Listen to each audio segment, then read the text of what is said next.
Hello, everyone. Welcome to another episode of 2 Minute Emergency. I am your host, Dr. Leslie, board certified emergency physician, best-selling author, international speaker, and professional photographer. And I am here once again to bring you my 2 Minute Emergency. This is to keep you healthy, safe, and out of the emergency department. So, what's today's topic? Today's topic is food safety, something that we can all benefit from knowing. So, have you ever wondered if something in your refrigerator is still good? What do we typically do? Well, we check the expiration date. But the number one thing we end up doing ultimately, let's be honest, is the sniff test. Does it smell good? Hey, honey, what does it smell like? Yeah, that is not the ideal way to find out if something is still good within your refrigerator. Not at all. Let me tell you a little bit about it right now. So let's start off with just general food safety tips. Number one, cleanliness. So washing your hands, you've heard me mention this before, we mention it all the time, washing your hands for at least 20 seconds. But making sure that you've washed your surroundings, your countertops, your cutting boards, your utensils, and of course, in many cases, the food itself. So as far as washing your utensils and things like that, you want to make sure, as always, you use warm soapy water. Now, I mentioned cutting boards as well.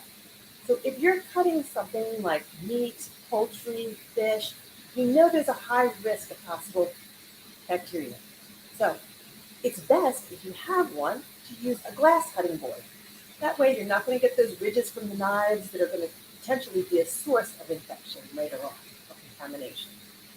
And if you don't, whether it's glass or wood or whatever you're using, you want to make sure that you clean thoroughly, not just with soap and water. Ideally, you want to use 1 tablespoon of bleach to 1 gallon of water. So you want to make sure after you wash it with the soap and water, you then pour this on. It will pretty much kill anything that could potentially be a harm. Now, we hear all the time about contamination. Contamination occurs when you take something that has blood in it, basically. So we're talking any of your meats, fish, etc., and you mix it with vegetables that haven't been cooked. And just that simple cross-contamination. You think you're making a salad, and you happen to lay your lettuce or your carrots or whatever onto a board that previously had meat. You've contaminated it. And one of the things that can often happen is the bacteria salmonella can then be introduced into your salad. You've got no protection because you may have already washed those vegetables. But the fact that you laid them too close or in an area that was splattered even, it's enough to get you sick. So cross-contamination can be a huge thing. Another important thing is making sure that you keep your food cooked properly. So different foods actually require different internal temperatures. It ranges anywhere from 145 degrees up to 165 degrees. So if we're talking things like beef, pork, chicken, you want to keep that, actually, let's say beef and pork, lamb, veal, things like that. I'll get to the chicken in a moment. But you want them to have an internal temperature of at least 145 degrees. Now, how do you know when it's 145 degrees? Pretty simple. One of these. So this is my food thermometer. Probably reading it a little bit backwards here, but here are the numbers, and it literally says on it exactly where it should be for each of the different types of food. Easy way, you just stick it in to the area that is the largest area or the densest area of your food. Now, if you're cooking something with a bone, you don't want to put it directly on the bone because you're going to get a false reading. But in the meatiest part of whatever you're cooking, you're always going to be on target. And I said 145 degrees for some things. Now, for poultry, you want to go a little higher. Poultry, you want to go up to 165 degrees.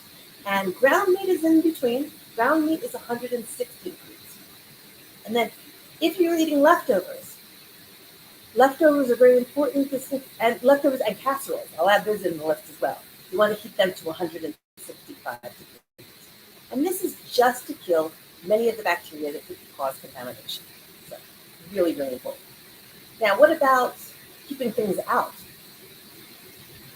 Now, we've all been to picnics and barbecues and things like that where food stays out for a pretty long time. We're taking a chance. The quote-unquote danger zone is anywhere between 40 degrees and that 145 degrees. Food should be left out no longer than 2 hours during those periods, during those temperatures. But that's anywhere actually from 40 degrees to 90 degrees. If it's warmer than 90 degrees outside, your food should not be out for any longer than 1 hour. Okay? So grandma's potato salad, don't leave it out all day. You're going to get in trouble. Guaranteed.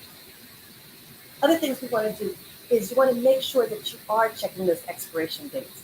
Don't buy something if it's a use by date and it's the next day or good until. You want to make sure that you have some time. And there's easy ways to check and see how long things can stay in the refrigerator, in the freezer, etc. And I'll give you an example. So canned items.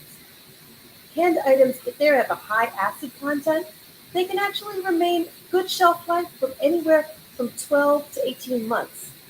Okay, we're talking high acid things. The things with lower acid, such as beans and things like that, they can stay in canned items for 3 to 5 years. So I personally don't eat a lot of canned items. I prefer fresh food, but you know how long that shelf life could potentially be. And that's if it stays in a cool, dry, clean environment. Now, just something to be careful of. If a can is dented or damaged in any way, discard it. There can be a little micro perforation that you're not even aware of.